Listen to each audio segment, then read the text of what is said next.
सरकार के उद्यान, कृषि विपणन, कृषि विदेश व्यापार एवं कृषि निर्यात राज्य मंत्री दिनेश प्रताप सिंह और मुख्य सचिव मनोज कुमार सिंह ने शनिवार को महोबा जनपद के कुलपहाड़ क्षेत्र में संचालित स्प्रिंकलर सिंचाई परियोजना का ग्राम भटेवरा में निरीक्षण किया।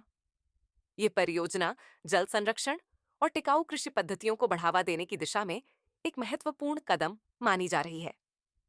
निरीक्षण के दौरान मंत्री ने कहा कि इस आधुनिक प्रणाली से सिंचाई की लागत घटेगी और किसानों को न्यूनतम जल खपत में अधिकतम उत्पादन प्राप्त होगा।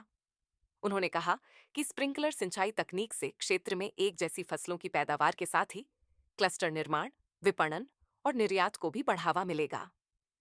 परियोजना से 7 गांवों की 2,700 हेक्टेयर भूमि, 1,300 हेक्टेयर रब्बी और 1,300 हेक्टेयर खरीफ में 1,100 किसान लाभान्वित हो रहे हैं। मंत्री ने अधिकारियों को निर्देश दिए कि इस प्रणाली के लाभों को अन्य क्षेत्रों तक पहुंचाने के लिए व्यापक जागरूकता अभियान चलाया जाए। मुख्य सचिव मनोज कुमार सिंह ने परियोजना की प्रगति की सराहना करते हुए इसके विस्तार की संभावनाओं पर विचार करने को कहा।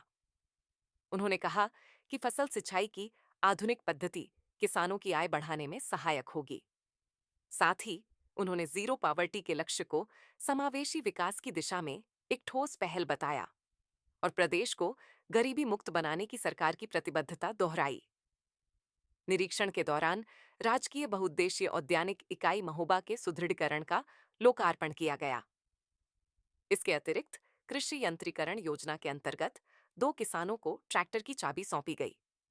मंत्री ने विभागीय योजनाओं और उपलब्धियों की सराहना करते हुए किसानों से आधुनिक तकनीकों को अपनाने का आह्वान किया।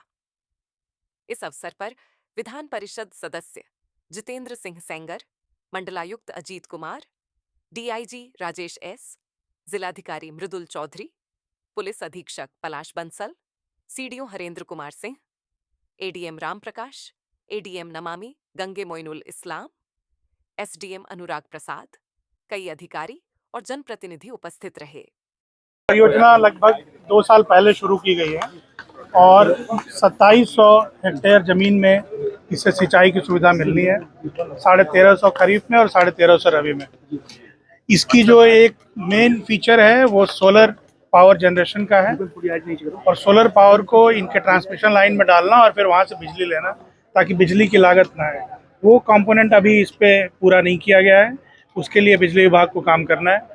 वैसे इसके लागू होने से किसानों के फसल के उत्पादन में अच्छी खासी बढ़ोतरी हुई होगी और आगे भी हम लोगों का इनके लिए ये रिक्वेस्ट है कि औद्यानिक फसलों की खेती ज़्यादा करें। जब एश्योर्ड इरिगेशन की व्यवस्था हो गई है तो औद्यानिक फसलों की अगर खेती शुरू करेंगे तो ज़्यादा इनकम होगा रादर देन ट्रेडिशनल धान या गेहूं की फसल। खामी तो सबसे बड़ी अभी यही है कि बिजली का जो कनेक्शन इनको होना था, सोलर का जो पीपीए इनके साथ होना है वो नहीं किया गया, तो उसकी वजह से अननेसेसरी जो सोलर पावर जनरेट हो रहा है वो वेस्ट हो रहा है, जिसको ग्रिड में जाना चाहिए।